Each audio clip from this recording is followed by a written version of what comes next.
Ahojte priatelia, vítam vás pri sledovaní kanálu Changed, zmenený. Dnes pokračujeme a budeme ďalej hovoriť o Achabovi, izraelskom kráľovi. Minule sme hovorili o tom, ako Achab robil horšie veci než všetci, čo boli pred ním. Ako išiel v modlárstve, v zlých veciach a ako ho Boh posielal aj prorokov, ktorí ho zastávali, ktorí mu hovorili do jeho života a on si nenechal proste povedať.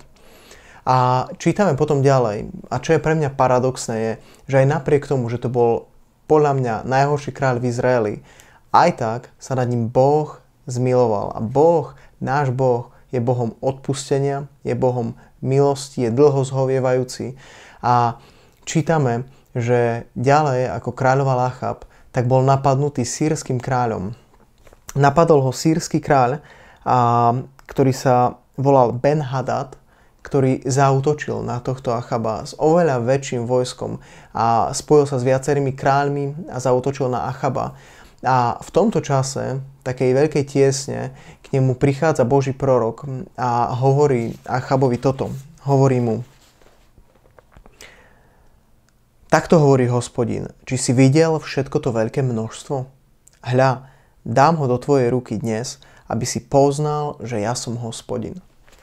Boh, Hospodin, ktorého on neposlúchal, na ktorého kašľal. A proste to je ako keď si človek žije svoj vlastný život, rieši si vlastné veci, ale Boh znova a znova prichádza a hovorí: počúvaj, ja ťa milujem, ja sa ti chcem dať spoznať, ja urobím túto vec v tvojom živote, ja ťa zachránim, ja ti dám tento veľký prielom, aby si mohol spoznať, že ja som Boh, že ja som dobrý, že som živý a že ja som reálny, že ku mne môžeš prísť. A Boh ho zachránil a Boh dal veľké víťazstvo a nadprirodzeným spôsobom spôsobil to, že on vyhral. A dokonca mu Boh ešte povedal skrze proroka, že ten kráľ sa vráti ešte raz tento rok. A presne to isté sa stalo. O pár mesiacov na to prichádza znova tento sýrsky kráľ Ben-Hadad a zaútočí opäť na Achaba. Ale Boh znova mu hovorí, že on mu vydá toto vojsko a má všetkých aj tohto sýrskeho kráľa zničiť. Ale toto je, čo je pre mňa paradoxné, že tento Achab, izraelský kráľ, on ide stále vlastnou cestou.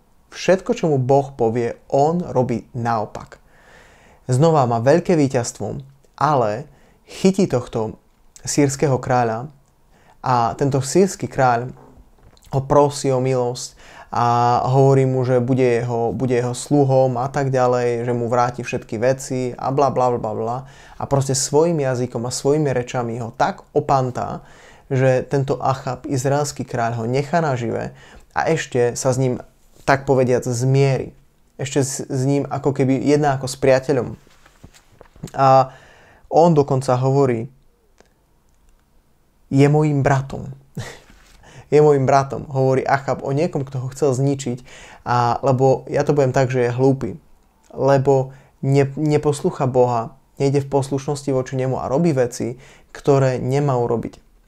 On ho nechá žiť, prepustí ho, lebo veľmi ľahko získal tieto víťazstva. Boh sa za neho postavil, neplatil za to veľkú cenu a berie to tak ľahko vážne.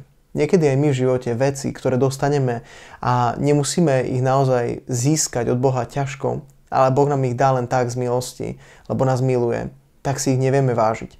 Lebo človek si vie vážiť len to, do čoho investuje svoju snahu, svoj čas, svoju energiu a svoj život.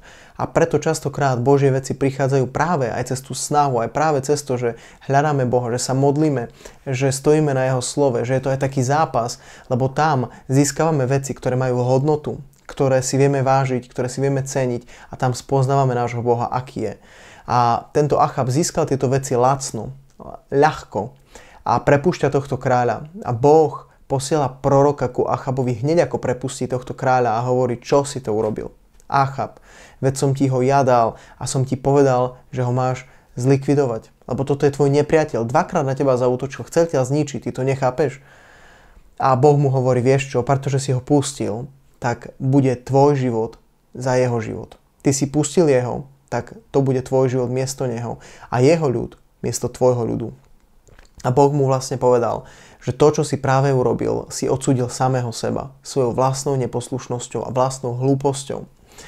A pokračuje príbeh ďalej s Achabom. Achab tam má príbeh, kedy chce získať vinicu jedného muža.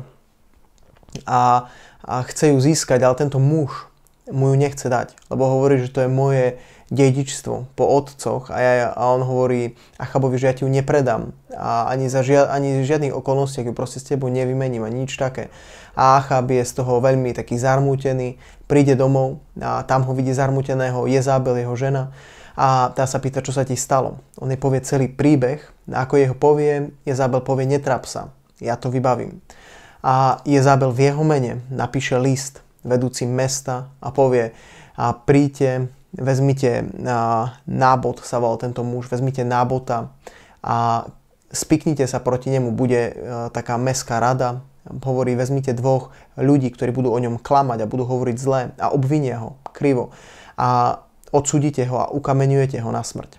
A ona to napísala a zapečatila prsteňom Achaba. Takže tu vidíme, že tento Achab sa skrýval za túto ženu Jezabel a zároveň Jezabel sa skrývala za Achaba. Lebo Achab bol ako tá hlava, cez ktorú išli tie veci, ale Jezabel bola tá, ktorá stála za ním a skrze ktorú išiel tento vplyv. A my vidíme, že ona odsúdila v mene Achaba tohto muža, ktorý bol nevinný. Dala ho zabiť. A takto získava Achab vinicu. A keď sa Achab dozvie, že tento muž zomrel, veľmi sa poteší, ide si zobrať vinicu. A on vôbec nerieši, že niekoho zavraždili kvôli tomu, aby sa naplnila jeho túžba. Kvôli tomu, aby on bol šťastný, aby bol spokojný, aby sa netrápil, aby mal dobrý pocit. A on kvôli tomu bol ochotný zabiť nejakého muža. A urobila to Jezabel a urobila to skrze Achaba, skrze jeho pečať a Achab s tým nemal žiadne problémy. Achab to, ja si myslím, že o tom aj vedel, aj to podporil. Lebo ako náhle si príde zobrať tú vinicu, tak za ním prichádza Boží prorok a mu hovorí, že Achab, čo si to urobil? Boh bude toto vyhľadávať z tvojej ruky a Boh mu povie, že on od neho vezme kráľovstvo a že zničí všetkých jeho potomkov. Všetci, nikto z nich nebude už viac na tróne a Boh od neho berie kráľovstvo.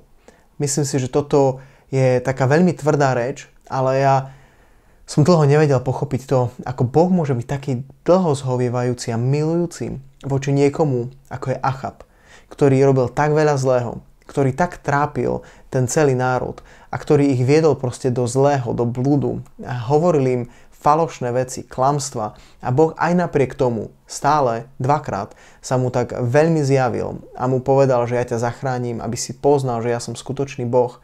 A aj znova, keď sa zjavil, keď dal ten oheň pri Eliášovi na tej hore, o ktorej sme minule rozprávali, na hore Karmel, a potom prišiel aj dážď na celú zem, kedy Boh naozaj sa ukázal, že ja som živý Boh, že ja som skutočný Boh, ja som pravý Boh, mňa nasleduj.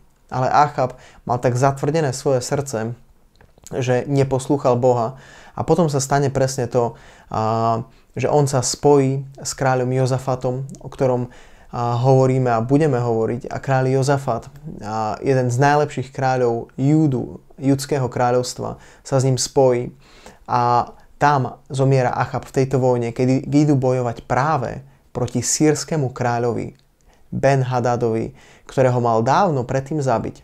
A stane sa to Božie slovo, ktorému Boh povedal, že jeho život bude za tvoj život. On ho nechal uniknúť. A potom v boji, keď bojuje proti tomuto sýrskému kráľovi, Boh ho vydá a Achab zomiera, je poranený, zomiera, celá jeho rodina je zabitá a stane sa všetko, čo Boh povedal o jeho živote. Ja ti chcem povedať, že Boh o tvojom živote hovorí dobré veci. Boh má pre tvoj život dobre. On ti chce dať budúcnosť, chce ti dať nádej, chce ťa požehnať, chce ti dať naozaj dobré do života, ale ty sa preto musíš rozhodnúť. A to rozhodnutie, prvý krok rozhodnutia pre dobre v tvojom živote je prísť za Bohom, priznať si svoj hriech, svoje zlyhanie. Nebyť ako tento Achab, ktorý sa nikdy nepokoril pred Bohom, ale byť človek, ktorý sa pred Bohom pokorí, ktorý si prizná veci a ktorý vie prijať odpustenie, ktorý vie prijať aj nápravu. A takto sa začína proces rastu, proces dobrého a proces toho, že Boh začne žehnať tvoj život. Aj tvoju službu, aj tvoju rodinu, tvoje priateľstva, tvoju prácu, tvoje financie a takto prichádza úspech do života. Toto ti veľmi prajem, aby si mal mäkké srdce, aby si nebol tvrdohlavý a človek, ktorý si nenechá povedať, ako bol Achab. Majte sa krásne. Čaute.